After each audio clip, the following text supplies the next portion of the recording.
Hello, everybody. Thank you so much for coming out today. My name is James Hudson. I'll be moderating this event with Sarah Gilmartin, author of Dinner Party and The Service, Thomas Morris, author of We Don't Know What We're Doing, and Roisin, who I've been told uses the superlative The Magnificent. Thank you. Author of The Disconnect, who are all contributors to this anthology, Dublin Written in Our Hearts. We're actually going to start things off with readings from the contributors, because I'm sure that some of you probably know one or two of the authors, but maybe there's someone here who's kind of a dark horse to you. So I'd love to kick things off by asking Sarah to do a reading from the book. Well, hold on, I'll give her a second, apologies. Hi, everyone. So I'm going to read from a little bit from my extract in the book, which is from my second novel, Service. It's a novel that's about a big, buzzy restaurant at the height of the Celtic Tiger and the power dynamics and problems that go on there. So I think the only other thing that you maybe need to know is that this is from the perspective of a waitress in her 20s. So she's in college. Her name's Hannah. And I'm on the wrong page. Hold on. And herself and two other of her kind of junior waitresses have snuck out to the alley for a cigarette, which is forbidden in the middle of service. A few days later, the girls and I fled to the alley in the midst of a Chateaubriand catastrophe. Even outside, through the noise of the evening traffic, we could hear the rebukes, profanities, the threats of castration for whichever hapless Sue had turned off the convection oven by mistake. "It's not Mark," said Tracy, offering cigarettes from her squash packet. I took one, but Eve declined. She tested the step with her hand before laying a napkin across it and beckoning me to sit. "How'd you know it's not him?" she said. "I just do," Tracy said, mysteriously. She turned the packet upside down and tapped until a half-smoked joint fell into her palm with a rancid whiff of burnt weed. She lit the thing, took a long drag, then offered it to me. I hesitated. The choreography of Service seemed unsuited to the marshmallow effects of the drug, but I reasoned that one puff wouldn't kill me. I checked left and right before a quick, acrid inhalation. Eve produced a stolen brioche roll from her apron and began to take delicate bites. I felt a drop of rain in my cheek. The alley was full of small puddles, slick and shimmery like tiny urban lakes, a reminder that the world outside the restaurant continued to spin. "Here," Tracy smirked. "I have one." "Go on," I said. "Pascal or Flynn?" "You," said Eve. "I'm eating." We laughed to the disdain so blatant on her heart-shaped face. This was a continuation of a game we'd been playing all week, the lesser of two evils, which could be done with staff, customers, food, drink, whatever prep tasks we hated most. Anything, really, but it was Tracy who came up with the good ones. In this instance, the ancient French pastry chef or the Neanderthal from the bar. "Pascal," Eve said. "Same," I said, a friendly wooziness burrowing through my brain. "Creepy granddad," said Tracy. "He's like 95. She finished the joint in 3 impressive tokes and stamped it on the ground. "Better than Flynn," I said. "Anyone but Flynn." "The tattoo," Eve shuddered. Imagine waking up beside it. Tracy hopped up on the railing by the stairs, nearly kicking Eve. "Hey, sorry," she said, lighting a cigarette. "Now, I don't mean to freak you out here, girls." We looked at her, expectant. "But I think I'd have to pick Flynn." "Flynn?" Sorry. "You're disturbed," said Eve. "Mentally unwell," I agreed. "Well, who would you pick, Hannah?" Tracy rounded her eyes. "I told you. Pascal. He might make me a cake afterwards." "Unlikely," said Eve. "Unless you paid him." We laughed. "But out of everyone," Tracy said, "all the men in the restaurant." I shrugged, less easy outside the confines of the game. "Come on," she said, "you both know who I'd pick." "Obviously," said Eve. "Your turn," Tracy said. "Jack," said Eve. "He's gay." "So," said Eve, "he's still a roid." We concluded that he was. Tracy stubbed out her cigarette. She had it gone already and I hadn't finished mine. The drops of rain quickened to a patter. "Let's go," I said. "Not until you answer," said Tracy. "Christopher?" said Eve. "No," I grimaced. "I couldn't. He loves himself too much." I flicked ash beyond the steps. And I wouldn't do that to Mel. They had been an item for years, apparently, until the previous summer when he'd left her for a girl my age, a classical pianist from Fox Rock who, of course, didn't work in the industry. The restaurant was full of these tidbits, gleaned, whispered, divulged in alcoholic bursts. Other learnings to date: Vincent had 4 children. Zoe owned a house in Swords. Jack had shagged a well-known heterosexual Irish actor in the presidential suite of Dublin's swankiest hotel. And last but not least, Flynn was Daniel's cousin, which for me was a lightning bolt moment that explained a seemingly unanswerable question, namely how a man without looks, charm or intelligence had managed to swing a job at tea. Tracy was getting ready to leave. She pivoted towards me. "Timmy, please." "Daniel," she said. "What about Daniel?" "Too old," I said. "But if you had to, out of anyone, those eyes," she said, "those arms." We laughed at her display of masculinity, the way she tried to inflate her slight shape. "Okay," I said, relenting, because the woozy feeling had an edge to it now and I wanted the interrogation to be over. "I'll pick Daniel." And just like that, I swear it wasn't a second later, we heard the inside shutter latch and the sound of footfall receding. "No," said Eve. "It wasn't anyone," said Tracy, far too quickly. "It was only the wind." Thank you. Thank you.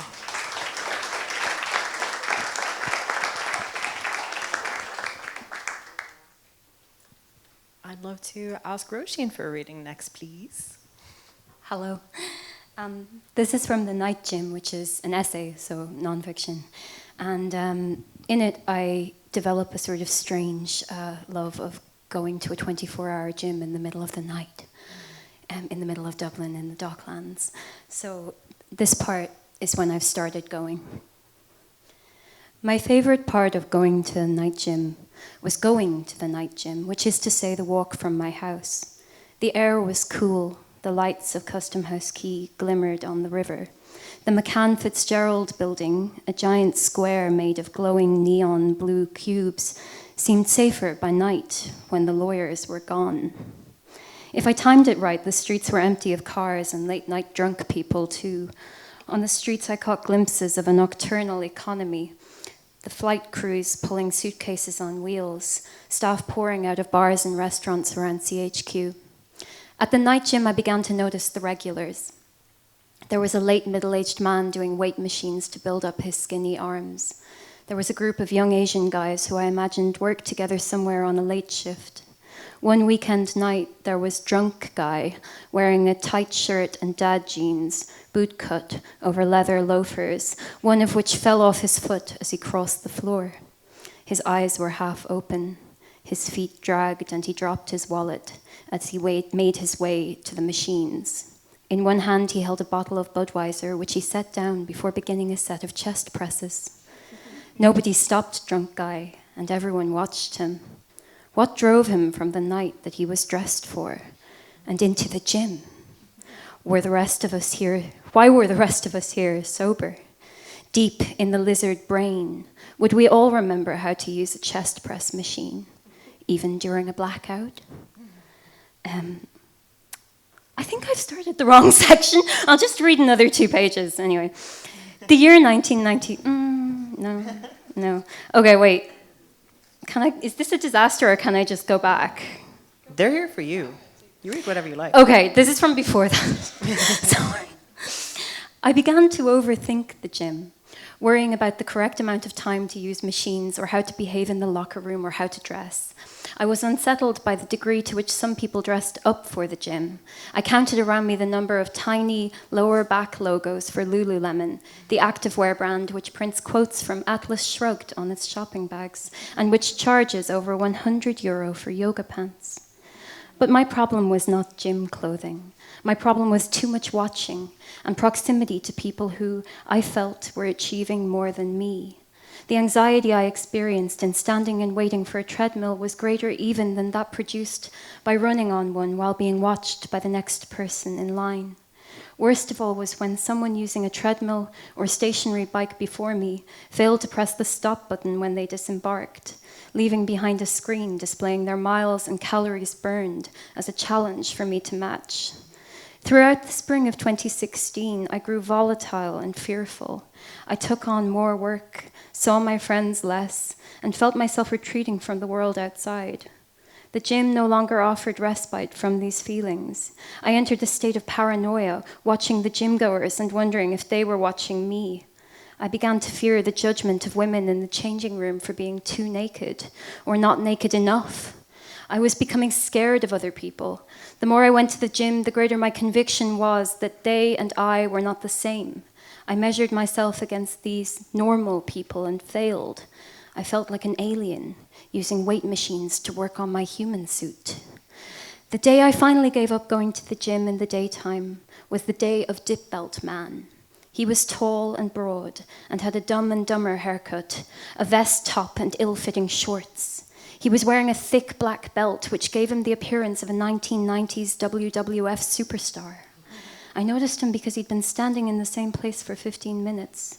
I knew this because I had been on the bike that long, wondering who the fuck this guy was who was staring and making me nervous. As the podcast about serial killers I was listening to wound up, Dip Belt Man finally started to move. I watched as he took one of the largest weights from the rack in the corner, unclasped the belt and hooked it onto his waist. Slowly, he swung it around to the front until it dangled from his crotch like a cast iron codpiece. Then he went back to staring and standing in the same place. Bodybuilders use this method for weighted pull-ups when lifting the mass of their bodies isn't enough. The belts resemble devices from a medieval dungeon fashioned from chains and neoprene. But it wasn't the belt that disturbed me. It was Dip Belt Man's eerie stasis and his utter lack of self-consciousness. I concluded that day that the day gym, as I later came to think of it, was for people who were prepared to be put on display. It had not escaped my attention that the word gym comes from the Greek gymnazein, a verb meaning to train naked. I wanted to work out among basement dwellers and freelancers like me. I wanted to be an odd fish among clams. I'll end there. Sorry, you have to imagine the other bit came next.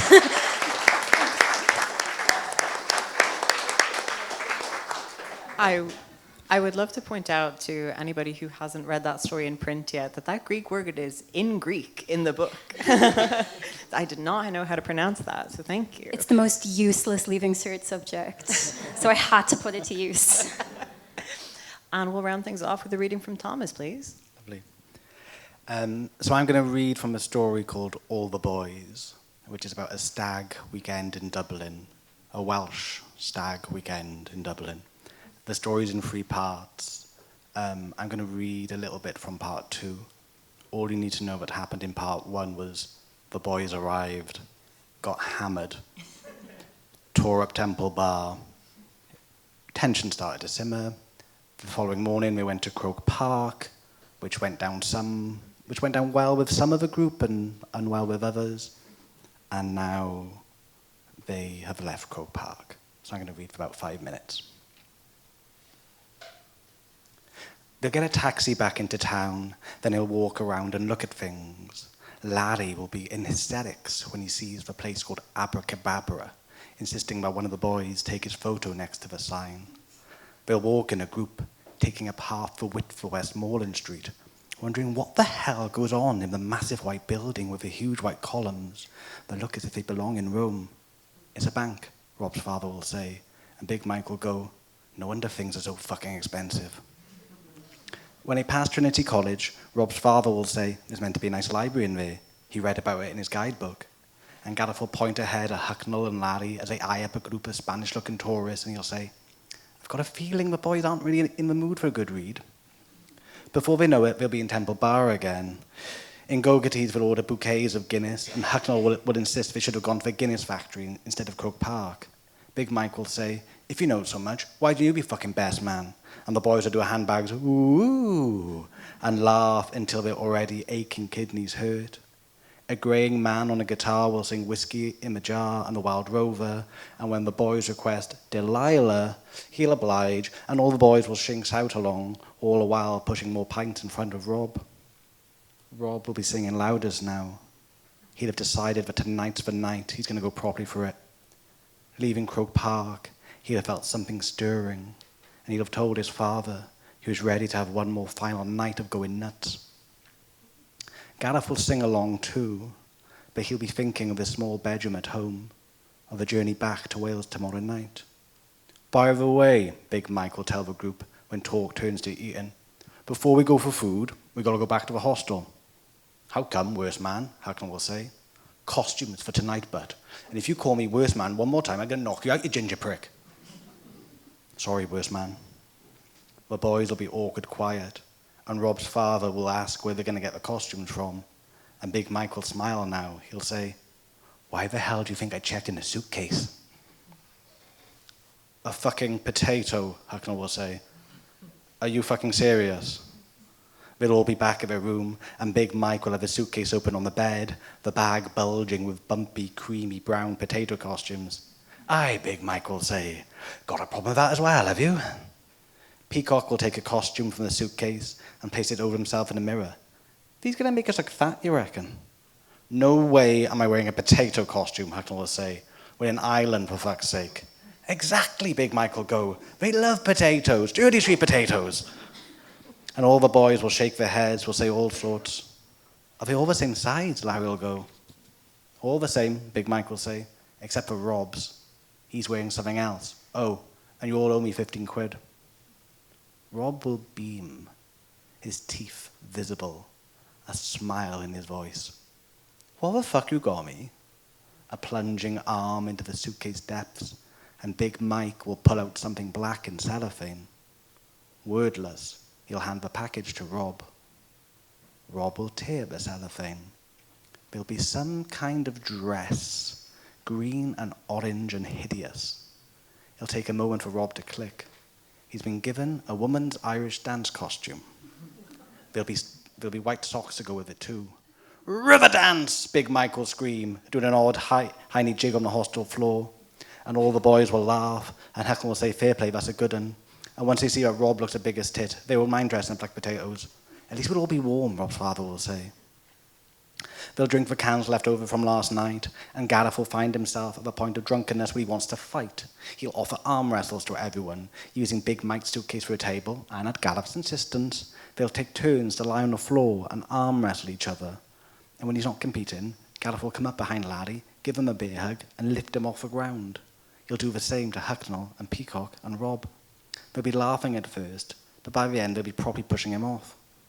In Temple Bar, where the boys dress like potatoes, and Rob dressed like a female Irish dancer, but wearing his own brown Wrangler boots, they'll argue over where to go for dinner. Foreign girls with dark hair and dinner menus will approach, trying to coax them into their restaurants. Passers-by will cheer and laugh, and tourists, German, American, Chinese, will ask for photos with all the boys. And they'll begin to get into it, begin to feel like Dublin's central attraction. We should start charging, Larry will say, as Rob poses for a photo with a girl from Cincinnati. 2 quid per photo. What do you reckon?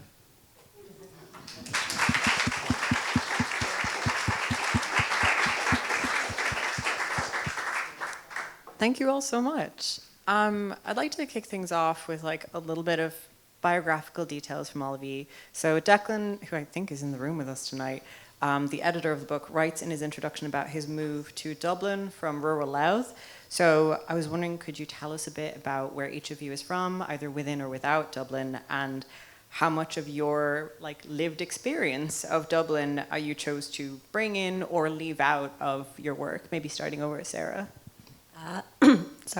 Sure. I'm from Limerick originally, but I came to college in the early noughties to Dublin, to Trinity, and I've never really left. I've kind of sometimes gone away for a couple of months or whatever and come back, but since then I've really lived for the last 20 years in Dublin, so a lot of it in Dublin 8. I lived in kind of Clonbrassil Street area.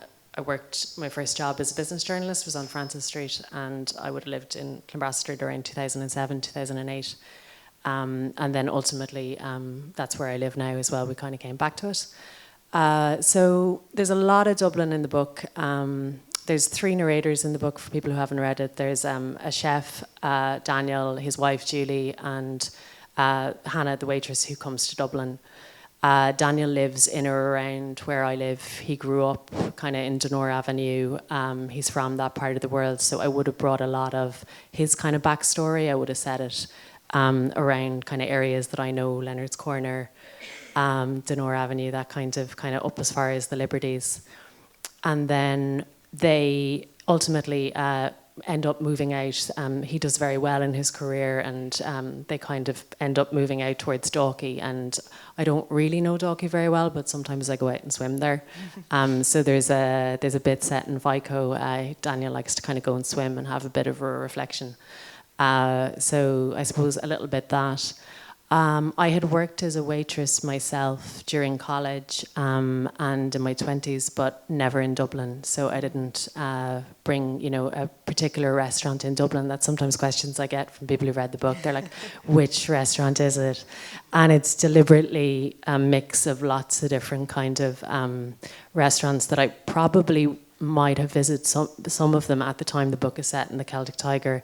In my capacity as a business journalist, you'd be brought out on junkets that, to me as a 24-year-old, were absolutely ridiculous, to these mad restaurants at the height of the Celtic Tiger. So I would have kind of, maybe without even realising it, remembered those kind of details, so they all kind of came in useful. And then I definitely used my knowledge of being a waitress in the restaurant world and the kind of buzz of it and the colour and the sensual kind of stuff. From when I waitressed over in America, I brought a lot of that into the book. Okay, so there's a very big mix. It's really interesting. Thank you. Thomas, you have a bit of Ireland and Wales in this story. There's a bit of everybody. Yeah, so I moved to Dublin to study when I was 19 in 2005. So I'm coming up to 20 years in Dublin. If you all want to celebrate the anniversary with me, I don't know what I'll do. But in that time, I've had to kind of leave Dublin a number of times just because of housing. And I was totting up how many places I've lived in Dublin, and it was 20 years. I've had 13 addresses. But I came to Dublin on a whim, really. When I was like 16, I decided I wanted to study in Ireland. I didn't know much about it, other than I had been on a day trip once to Arklow and had a great time when I was 8. So I think that was in the back of my head, and I literally typed into Google Ireland University. Trinity came up, and I was like, yeah, that looks all right, I'll go there. And when I came to Dublin, it was the first time I had a laptop. Up until then, it'd been like a family computer. And there was something about being away from home, being in a new city and having a laptop. I just started to write. And I think I started to write like personal things as well, knowing that my brother wasn't going to look at it because he was really far away. He was in Wales. And so I really associate my becoming a writer with moving to Dublin. And so much of the early things I was writing was trying to make sense of having left Wales and that distance and who was I. And those first couple of years, I felt a real strange tension about moving between the two places, going back for holidays and feeling like, well, in Dublin, I'd formed this new kind of adult self. And then how does that person fit back in Wales? So my first book was a collection of stories set in Caerphilly, my hometown. And all the stories are set in Caerphilly, except for this one story, which is set in Dublin. And I was thinking about it recently because we've all, I think, recorded these pieces for an audiobook, so I had to read the story in full, which I haven't done in maybe 10 years since the book was published. And I was remembering when I wrote the story, and my mother lives on a farm, and it was a summer, I was finishing my master's in creative writing, and she had me outside scything nettles. She's like, well, while you're home, you can be of use rather than writing. And so I was scything, and I was doing that, like, it was a glorious summer, and I did like 3 hours a day scything, and I'd come in and I'd write this story set in Dublin. And I think it was partly about being away from it, that was I kind of wanted to, like, hold on to it in some way. Then my second book, nothing set in Dublin, and I think for a long time I've wondered, like, well, who's the character? Like, am I going to write Irish characters, or is it going to be like a Welsh character, and then is it going to be a writer named Tom? Like, how am I going to find my way around it? And I think I made peace with, well, I might never write anything set in Dublin, but then almost accidentally I found myself writing a very long story, maybe a novel, I don't know, set in Dublin. So that's what I'm working on now, and it's really, I think in a way as well, reading this anthology has kind of galvanized me to really like commit to place. Yeah. We also do have on the signs behind you, it does say celebrating 20 years, so we can just sort of repurpose that for you, if we like. Thank you.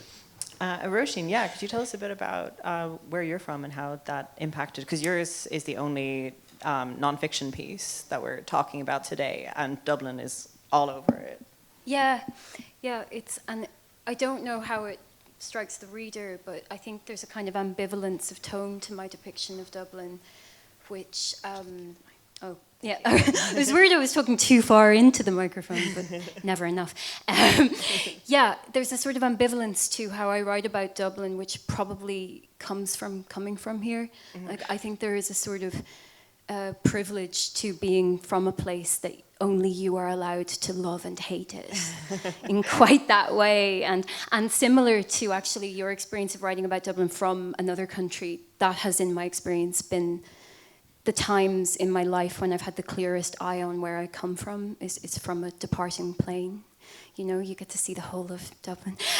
So I grew up here. I'm from Ranelagh, which didn't used to be as like delusional as it is now, but it was always a little bit.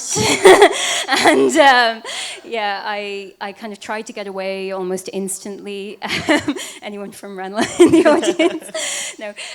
I tried to get away instantly. I went to college in England and then tried to live in England, and worked on social media posing as a brand of cheddar cheese. And it was like this kind of incipient, like, it was like the nascent days of social media marketing. So that I was the first one that they appointed at this ad agency. And I lasted a year, and by the end I was completely disenchanted and could never eat cheese again. But that began my interest in the internet. And that's what my book is about. And Dublin's obviously part of that too. But it's funny because, like, I'm writing about gyms. I was thinking on the train here, a gym is the same in like Hong Kong or you know, London or Galway or wherever. A gym is a kind of liminal place, isn't it? You know, sorry, it's a cringy, overused phrase, but it's a liminal space. And I think my writing on Dublin comes from that eye of like, it's a sort of Dublin transformed into something creepy and unfamiliar by night, and also by tech. It's an unfamiliar Dublin, and yet it's very much a real one. You know, it's one that people come here and experience, and you know, they dodge taxes through it, and it's all neon lights and customized key. But I did wonder, does my depiction of Dublin stand out as almost kind of sinister next to other people's more wholesome Dublins in the book? I would not say that any of the Dublins in your stories are perfectly wholesome. I'd say you all have a good mix of nuance. Mm-hmm. One of the things I felt rereading your piece today was a sense of like, there's like a lurking horror. And there's almost like this connection with the narrator, i.e. you, like this kind of anxiety and like becoming afraid of the outside world and needing to go to the gym to kind of keep anxiety at bay. And it's almost as if like part of that is neoliberalism, it's like capitalism, it's tech, and it's like coming closer and closer and closer. Yeah, encroaching, Yeah. occupying the running machine.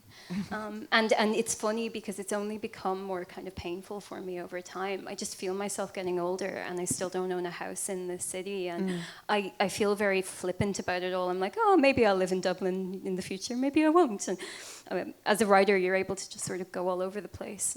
I do. I've been living in like Berlin for half of a lot of the last few years, and I work in Galway, and I always come back to Dublin. It's like that family member you don't get along with, but you love, you know? At least they don't have you scything nettles for 3 hours a day in Dublin. No, thankfully, no. While we still have your readings kind of fresh in our minds, I wanted to ask, sort of separate from the specific Dublin theming, but more about the writing and the craft of your work, about the sort of voices that you're using. Because Roisin, your work being an essay has a really clear sense of speaking to an audience. And then Sarah and Thomas, you both have these lines, and you actually, I think, read them both. In the service, you write, and just like that, I swear it wasn't a second later. And in All the Boys, you write, set up a microphone and this is what you'll hear, which to me both read as lines that you are saying to somebody, like you are speaking to somebody. You have to be swearing to someone. You have to be saying this is what you'll hear.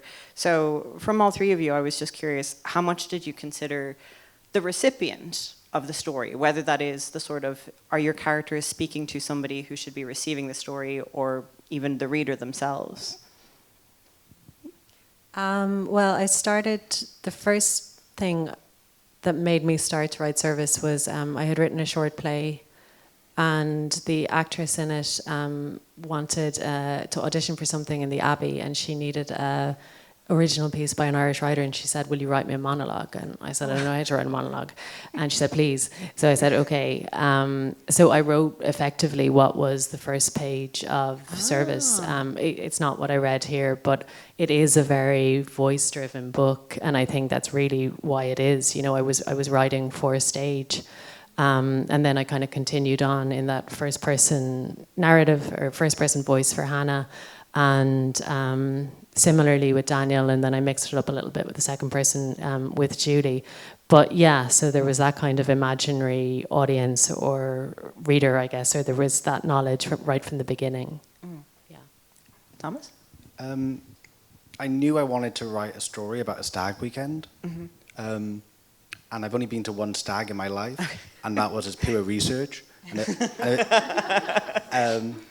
And if anyone was at the last event for this, forgive me just for repeating this very quick anecdote, but the one stag I rejected going on was my friends from Wales. I got an email saying, double stag, the two Gaeltachts are getting married, we're going to Amsterdam. I was like, no. So I went to Barcelona for friend's stag, because my girlfriend was living there at the time, and I thought I can do a part-time stag. I won't be staying with the boys. And everything that I thought would happen did happen. And when I tried to write the story originally, I was like, it was just kind of like boring. It was like, once upon a time. I mean, I was making it boring, but like once upon a time, there were like 6 men, and they went on a stag to Dublin. I was like, it couldn't capture the energy. And I had literally those 2 sentences, and I was like, I knew it wasn't right. And so often with the story, I'm trying to like, almost like hit a note, like hit a spoon against a glass, just to kind of get that key. And I was walking down the street one day, and I was thinking about the different perspectives you can do: first person, second person, third person. And I was thinking about tense, past tense, present tense, and I thought, future tense. I hadn't at that point read anything in a future tense, and I thought, what would that even look like? So I kind of like rushed home and just wrote the first line out. And then the second one came, and the third one, and I'm getting kind of goosebumps now, because like, it very rarely happens to me, and I write something so quickly. But it was something I was tapping into, in a way, like the inevitability of like, when my friends get together, but also in a way kind of like the the inevitability of like masculinity being performed. And the other thing is like walking around Dublin, I would very much enjoy kind of like other Fridays, just walking around Temple Bar, just kind of bring it in, just breathing it in, and seeing people just like losing their shit. And then the next week, seeing another group of people going through the exact same thing. Yeah. And for each of those people, it feels like it's not inevitable. They don't know what's going to happen, but it's like, I do know what's going to happen. You're going to lose your bag, and you're going to cry, and you're going to punch him. And so there was something about getting into the future tense that brought this kind of omniscience. And I very rarely write with an omniscient narrator who knows everything going between heads. But for this, it just seemed right. And related to what I mentioned earlier, it's kind of like, well, where would I be writing from? What perspective? And I think in a way, it's almost as if the city is the narrator of the story. The city's seen it before, and it will see it again. That's so funny that you're like is it Cassandra who does the prophecies that no one believes? Like, you are telling these men, I know what's going to happen to you, and they just do it anyway. But yeah, Roisin, could you tell us a bit about how it is for you to be writing sort of for an audience? Yeah, I guess like it's different in that it's non-fiction, but I'm very drawn to things that I'm gently troubled by, perturbed by, but I haven't made up my mind yet on. And I think my least favorite kind of writing is when someone goes in knowing exactly how they feel, and they're going to tell you, and they're going to tell you how to feel, and it's like, it's quite boring because it's over before it's even started. So, I mean, that's what I love about the essay form. You know, in its true kind of original form, it was about like trying to understand something, laying out an argument and almost arguing with yourself. And I think a lot of the writers that I really admire are characterized by a doubt, or I mean, it ranges, like writers I love. Like I had to review that book of Joan Didion's notes about therapy that came out a week ago. And it was, I don't know about like the ethics, I haven't made up my mind on the ethics of publishing such a thing, but she was so consumed by doubt and she had such a powerful mind. And I think it's the flip side of someone who interrogates everything, that they interrogate themselves as well. And then another writer I love is like Philip K. Dick. I love science fiction. And of course his kind of doubt in reality led him to some pretty strange places. And so I mean, in that essay, I still haven't made up my mind on like the sort of, there's a melancholy to it because it's me watching the Dublin I know transform into something rich and strange. Emphasis on the rich, yeah. So that's, but hopefully that means me not knowing exactly how I feel, I can bring the reader along with me. That's what I love about that form, and that's usually my relationship to the reader in writing an essay. No, it feels like a very like internal exploration of a lot of things that you are going through over quite a long period of time as well in the book, in the essay. God, I have so many questions, and I'm trying to pick which thread to pull on. I'd love to maybe kind of sticking, I guess, on the watching Dublin. I mean, to start with you. All of your pieces have a really strong sense of people watching to them. Your protagonist is surrounded by people in service work and also gossiping about the customers. By the way, I have worked in front of house and it was so refreshing to hear, to read somebody capture that experience so well. So gossiping about the customers as well. Thomas, yours is, like you said, very much sort of capturing a really keen-eyed observation of a specific type of guy that we all know in Dumpa Bar. And Roisin, Night Gym, is just replete with these observations about both the gym clientele, but also the people outside of the doors, the rich and the poor who are sort of populating Dublin streets. So when you were sort of devising these characters and these subjects that you wanted to focus on, did you sit down and try to recollect things that you had experienced, or was there any element of sort of going out into the world? And I mean, a stag do is pure research, I guess, is a good example. But was it sort of pure recollection, or were you going out and sort of trying to gather more fodder for inspiration? Maybe starting with you, Roisin. I just have to, it's on my mind. You've been in Ireland 20 years. Would you ever, for research, put on the potato? Did you put the potato costume on? Just to feel it on you, the weight, its rotund grandeur. Well, I would say, like, where the potato costume came from is when I was in Barcelona for that stag, the boys were dressing up as matadors. And my girlfriend at the time was saying, this won't go down well in Barcelona. That's more of a Madrid thing. They don't like that in Catalonia. And I was like bracing myself, and so they all went out with matadors, and they got really good matador costumes. I was so half-hearted. I was wearing like my girlfriend's like red blazer, going, "I'm a matador," just like 10 strides behind them. But everybody loved them, and I was like, "What would be the equivalent culturally insensitive thing?" And yeah, that's why I landed on potatoes. Very fun. But yeah. On your question, I think all writing begins in people watching. I think it's no coincidence that a lot of like really great writers over the years have turned out to be absolute creeps. Like, because we're all studying other people, and we're all that little bit removed, you know, and we're always holding a little bit of ourselves back.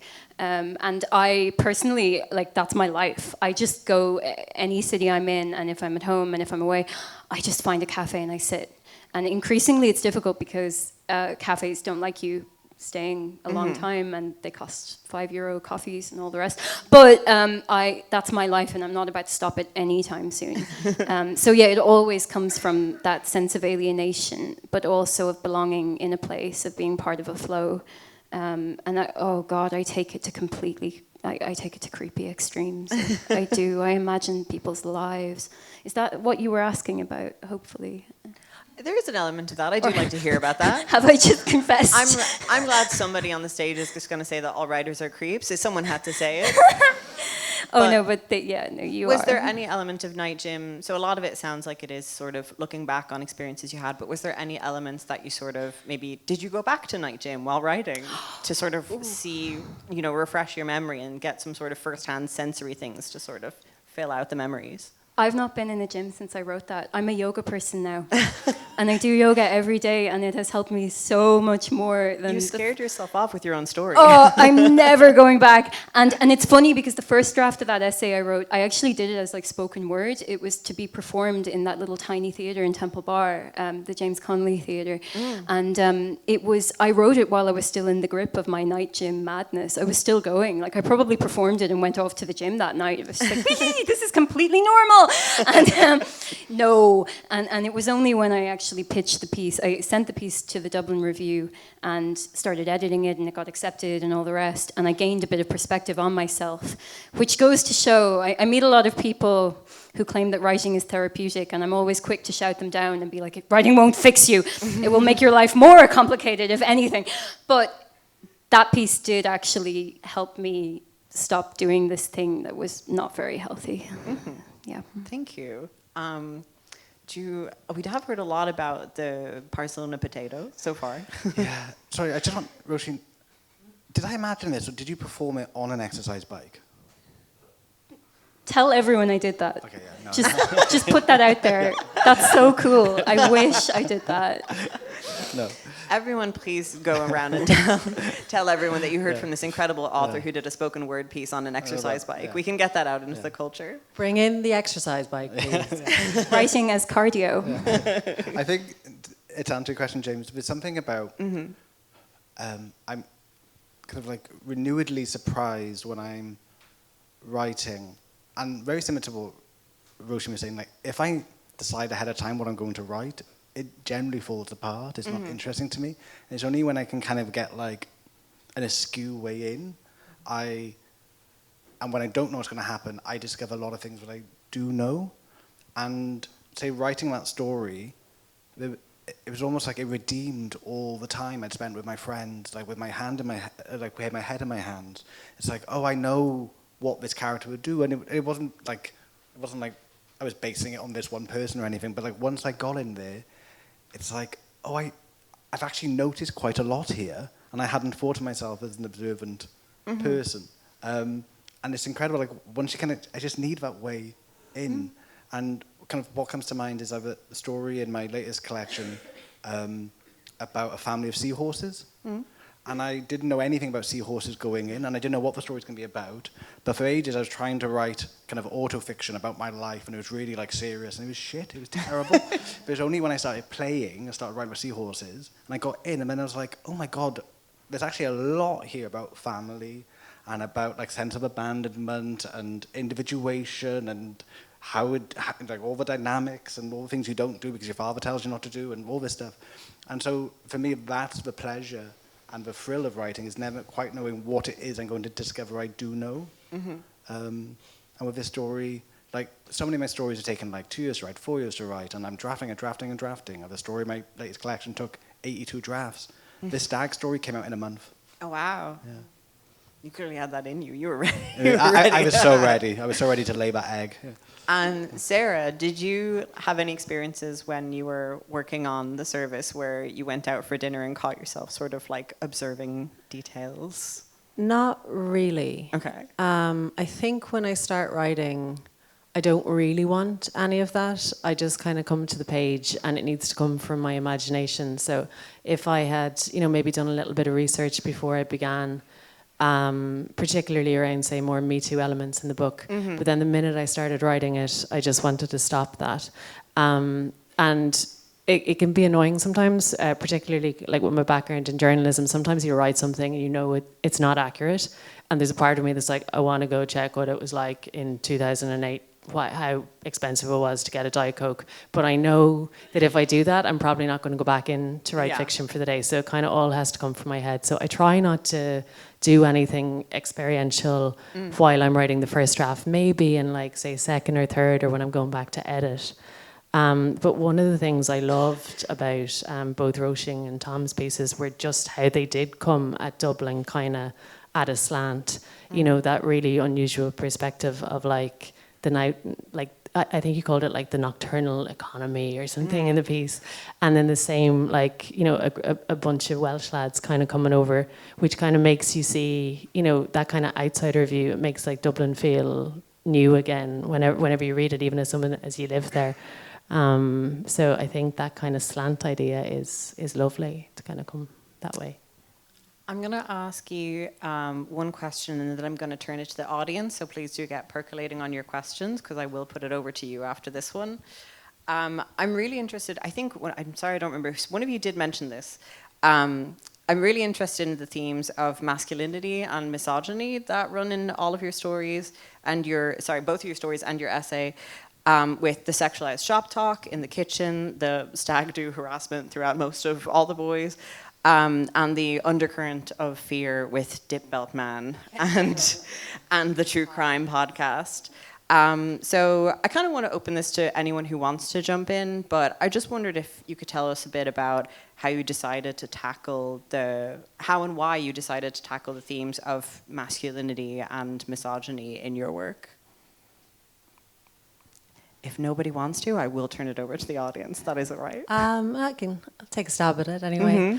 Yeah, definitely in service. In the kind of kitchen of the time, I remember myself kind of being a young-ish, like early 20s, mid-20s, and just living in that kind of Celtic tiger environment where there was an awful lot of entitlement and excess and greed, but also opportunity and stupidity. There was just an awful lot in it, and at the time I didn't really fully understand it, and it's only kind of with the benefit of having written it.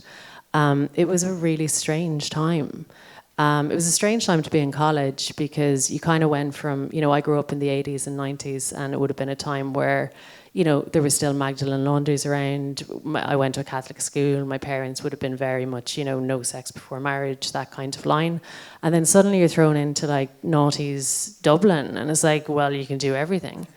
And then there's the internet as well, which was just new, and people are uploading photos everywhere. It was kind of like a wild west of going from one extreme to the other. And when you're living it, you don't really think about it, but it's only when you look back on it and you think, oh wow, there was a lot of things that went on that were not really okay. But at the time, I probably didn't have the language for it. It was more of a feeling that this is not okay.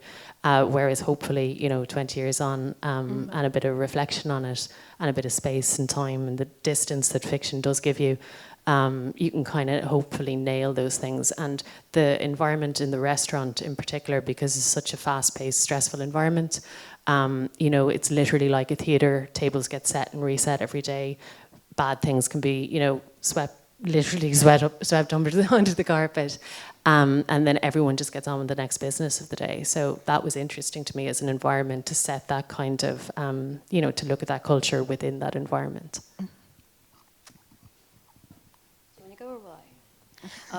So like my I'm circling the theme of technology, like even in that essay, which is about gyms, it's also about like tech, the rise of tech Dublin.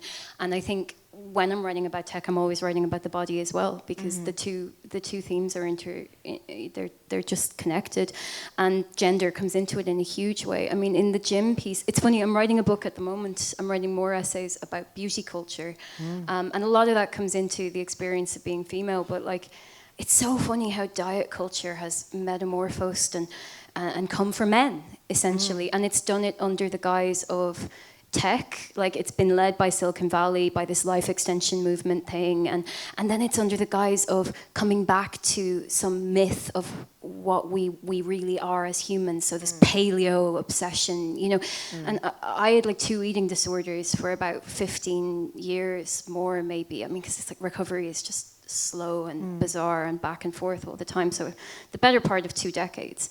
So I know all about that experience. But it's just funny to me now how, you have this kind of culture of dieting and quite extreme, like body changes to the body that affect men as much as women, and a lot of it has come from the internet. Like back when I worked in social media marketing, one of the websites we used to consult was bodybuilding.org. And it was mad, but I mean, there's a very good case to be made that a lot of like the far right that's currently prominent grew out of places like that. Yeah, and the internet has everything to do with it. And periods of technological progress often coincide with periods of obsession with the body. Like, I'm watching that mad show right now about Mussolini. Is anyone watching that? series on What's it Sky. called? It's called M, Son of the Century. Oh. It's in Italian. It's really well done. It's crazy though, and like that was this time of obsession with speed, you know, and with strong men. So yeah, it seems to map onto all these eras. So that was how gender came into it. Like the body and machines is a really big theme in my book, and it's something I keep coming back to. Except now I'm writing about how all the Botox is made in Mayo. It really is. Yeah, so that's my new obsession. It's fascinating. Thank you. And did you want to add anything before we? I just realised that, like, I remember when I was doing my sociology A-level, I was writing about the crisis in masculinity, and that was 2004. And I'm like, it's still in crisis. I'm like, I still feel in crisis with it, and it was odd for me to reread the story, and I see it now. It's like I was like, God, it's really severe, and it might, to your ears, it might sound severe, but at the time I was like, they're my mates, and just looking. I didn't go into the story going, I want to write about masculinity. I was like, I just want to write about this group of people, and then those themes emerge. And one of the things that struck me reading it this time was just like the way that like humor operates in a group, and the way like slagging works, and the way that like jokes are used to kind of police gender, sexuality, The dress. yeah. And it's like, but then there's also those moments where like humor's used as a way of saying sorry because you don't quite know how to do it. So like I know I'm going to be exploring this area for as long as I'm writing, and I'm going to keep finding, I hope, like different nooks and crannies to it. And I wonder in another 10 years' time what I'll think of what I've written now. Like similar to you talking, like even just hearing you talk, I go, fuck yeah, that was a mad time. Yeah, it's crazy. Yeah. Yeah, no, it was really like fascinating. I think, like I said at the start, I love that all of your stories have this very nuanced expression about Dublin and living there and being there and the people that are there and everything. And I just thought it was so fascinating the way all of you sort of brought that to the page and like included that in this snapshot of Dublin. So thank you all for that. Well, I think we have time for one or two audience questions, if there are any. I don't know if we have, do we have a roaming mic? Or, I don't know. No, okay. I would rather give you a mic in case anybody is hard of hearing. So I'm just going to hop down now and pass you over a microphone. Thank you. The start of the question is directed towards Sarah. You mentioned about not wanting to go into research because that would bring you out of your kind of fiction flow and stuff. So it's around that, like getting into a state of flow and the follow on for the others in regards. Are there little tricks, or is there a location, or is there ambient, or is there music, or is there tools, or are there things that really help you get into that state of flow? So there's a few things. I try and write in the morning because I just know that I write my fiction, the output seems to be better when I'm reading back the next day than if I do it in the afternoon. So if I have other work to do, I'll try and leave it till the afternoon because hopefully that doesn't suffer as much that way. I try not to check my email or social media. I usually fail.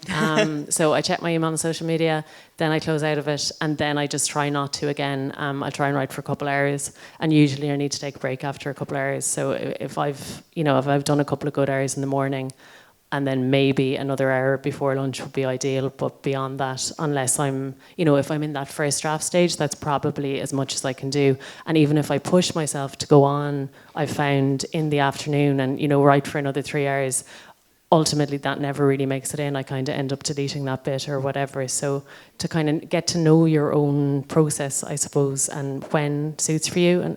And I know, I'm lucky in one way, I'm freelance, I can kind of work around it. But yeah, I think that's my main tip. Kind of get to know what might work for you. I always sympathise with whoever's asking this question because I know it's often coming from a place of how to find it, and I'm not finding it. Is generally people don't tend to ask it if or in flow. I'm asking myself all the time, how can I get flow? Because it's like the best. It's like an incredible mindset. I'm like dancing down the street when I'm in flow. You don't want to see it, but I enjoy it. And there's a couple of things that come to mind as ways of getting out of the stuckness. And I was stuck for a very long time. unable to write after my first book. And one of the things that was really important for me was going back to reading and kind of like reading for the joy of it and the pleasure of it, and reading things I want to read and not things I thought I meant to read or things that someone told me to read, and just being kind of like random. That I find if ever I've got writer's block, it's often because I've got like a reader's block. And once like this morning I'm reading like a Henry James short story. I read 2 pages and I was like, I want to write. It really woke me up. And then the other thing, because I'm an editor as well and I do a lot of mentoring, and something I've seen has been working quite well at the moment to kind of unfasten some people is getting people to write quickly, and you can draft afterwards. We did this one thing with a stinging fly called, well, I'll explain it. We got 4 writers to write a story in a night. We sent them a prompt at dusk, and then they had to submit by dawn. It was 12 hours. We called it One Night Stand. And these 4 writers produced incredible work in 12 hours. And a number of them said they wouldn't have written it otherwise, and then they can go back to it and change it. And I'm working with a writer at the moment, and I got them to write 4 stories in 4 weeks. And it's amazing what can happen. And part of that is having a deadline that you can take seriously. So I'm always urging people to like seek out a deadline and then work towards it. That sounds fun. I want to try that. I'm the exact same. I can't work without a deadline, and I manufacture, like, I literally torture myself. I make these like horrible reminders on my phone, like, do the thing, have you done the thing? And I tell myself I can buy nice things if I get enough written. And it just goes, it goes in binges for me, because they're essays, so there's a ton of information. There's the kind of, I call it the harvesting phase. And then there's just this kind of mad burst of writing, and it's really clunky and painful, and I drink a lot of like coffee, and then finally it crosses a line and the language actually starts to flow and it becomes really fun. But you learn a lot about yourself writing. You have to just push through all those stages, and you learn to kind of second guess yourself and not give up, I think, over time. But in between, without fail, I convince myself that I'll never write again. Like, it's, yeah, 100%, which isn't true. I will write again. I do think it is wonderful to hear that from writers who are out there writing, that they also think, I'm never going to write. I retired on Saturday. I retired. Oh. And then Monday came around. I was like, oh, hello. Yes, I'm back. Yeah. I was going to say congratulations. And every new thing or every new story, I mean, it gets easier in some ways, but it is almost like beginning again. You know, if you begin a new book, it's not like, oh, because you already have one, this is going to be plain sailing. It's, it's, I think, just part of the game. You know. Looking to Julianne, do we have time for one more? Or will we? Okay, we have time for one more. Okay, I'll be over to you with a microphone. One moment.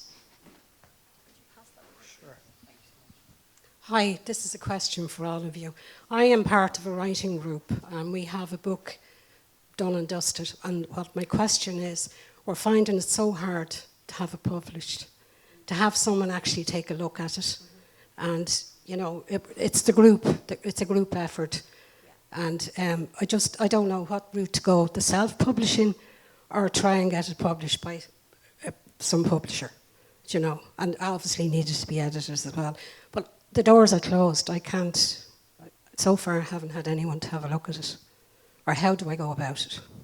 How hard is it? Because I'm finding it quite difficult. I do think it is quite hard to find the whole agent publishing process or business can seem kind of mysterious, particularly if you're looking towards England and it's very big and it's very faceless if you're trying to apply over there. But I think we're lucky. We do have a lot of kind of smaller Irish presses that you can approach and that you should hopefully get responses back, because you have people as opposed to kind of different chains of having to go through different chains of admin to get onto somebody. I don't know if it's harder because it's a writing group and it's not one person submitting something. I've only ever submitted, say, stuff for myself as a one person. So I don't know maybe if that's why you're coming into obstacles, because it's a group effort. The Irish Writers Centre is a really, really good resource, and they run open days on publishing, on agenting, on all of those kind of things, and they're not expensive to attend. They can be like day events, or they can be kind of, I think, run over a weekend or something like that. So I would start there as a resource, or even get yourselves on their newsletter. They send out a newsletter once every couple of weeks, and it always has kind of opportunities for writers, competitions, submissions, those deadlines you were talking about as well that are so helpful. That's probably where I'd start, but Tom, maybe you know a bit more about it. I know, talking to people in writing groups who've made anthologies, it's really hard to get them published, and self-publishing is often route is taken. A group that comes to mind is the Frustrated Writers Group in Dublin, who just I think they've self-published 2 anthologies now, and I saw one of them was for sale in Books Upstairs. So that's for Frustrated Writers Groups, I think, out of Thibsborough. So it's worth even being in touch with them, going, how did you do it? And what I have found, and maybe this hasn't been your experience so far, but like, people are pretty good, if not publishing your work, but like answering where might it go next, and it's always worth reaching out for people who've done the thing that you're trying to do. And I think the people there are sound, and you'd get a good response from them. Yeah. But everyone's an amateur writer Yeah. until they're published, Yeah. So I think Yeah. Roisin? everyone feels that. And the other thing is, you mentioned about needing editing. Definitely edit. Like, everything that we see. I have this massive beef with the word raw. It gets used in blurbs all the time on the back of books. It's like, it's searing and raw, and it's like, it's not raw. It's actually overcooked. Like, but it crossed back into reading as effortless. Do you know? Like, everything that's published has been edited to death. So first things first, do that. And even if you don't want to go on the whole text, edit just an extract from it, get it into really, really good shape. Like, resist the urge to send it out straight away. Definitely keep coming back to it. Like, you can renew your own eyes by just putting it away and coming back, putting it away, coming back, because you can become blind to your own writing. And then once you're really confident in it, you can send it to journals. I mean, there are a lot of journals in, like, a piece of it in Ireland and abroad. There are, and you go to the launches and things, you can get a sense of just the world around those publications, like The Stinging Fly. The other thing is, though, things like writers' handbooks, they are full of good advice, but it's not dogma. Everyone I know has a different story to how they got published. And essentially, the more you show up, the more your luck increases. It's the people who just keep showing up who get published. And I have definitely had those. I've had years of my life where I convinced myself, oh, it's for them, it's not for me, or something's wrong with me and my writing. No, I just wasn't showing up enough. So don't kind of be downhearted about it. Definitely, just keep at it. And just on what Thomas was saying about self-publishing, like, I do find that like falling in love with other self-published writers actually is like really wonderful. Like, some of my favorite books that I have read in the last 5 years were from self-published writers, some of them just publishing online and stuff like that. So I do think like finding other authors who are working in that space and like seeing how they do it and actually getting to know their work is like really, really wonderful if you want to get involved in that community. I think we are just about up on time, so I wanted to kind of leave by asking, alongside this fabulous anthology, could you tell the lovely people the names of your books, where they can get them, and if you feel like it, what is next for you, aside from telling us all about how they make all the Botox and mayo, obviously. Yeah, Roisin, do you mind starting off? My book is called The Disconnect, A Personal Journey Through the Internet, and it was published by Serpent's Tail a few years ago. And I'm currently working on a follow-up, and it has a title, but I'm not sure I like the title, and it might change. But it's about beauty, and in the meantime, you can find me editing nonfiction at The Stinging Fly, and also teaching in Galway, teaching creative writing. Thank you. I have 2 story collections. The first one is called We Don't Know What We're Doing. A lot of people say, yeah, you really didn't know what you were doing. And the second one is called Open Up. They're available in all the good bookshops, some of the bad ones. And I'm presently working, as I said, it's a long story, and it may become the N-word, which is novel. You can't say that. Yeah, which is like a big thing for short story writers. It's always like, people always ask you, when you write the novel? When you write the novel? When you write the novel, so I'm scared to say it. It's a long story set in Dublin. Thank you. Two novels. Service is my second one. Dinner Party, A Tragedy is the first one. And the third novel I'm working on is hopefully going to be out next year. And it's a story about two couples and an affair. Amazing, thank you. So we'll wrap things up. I don't have a book. I have a story in the next flight. That's nice. Please do check out the Dublin Book Festival as well, and also do pick up a copy of. I don't have my prop with me, so yes, can you all hold up your beautiful books? Thank you. Please do pick up a copy of Dublin Written, Our Hearts to Read. All of these wonderful extracts, learn more about the books, and all of the contributions from the other incredible essayists, authors, and poets throughout the anthology. Thank you so much for coming. Thanks, James.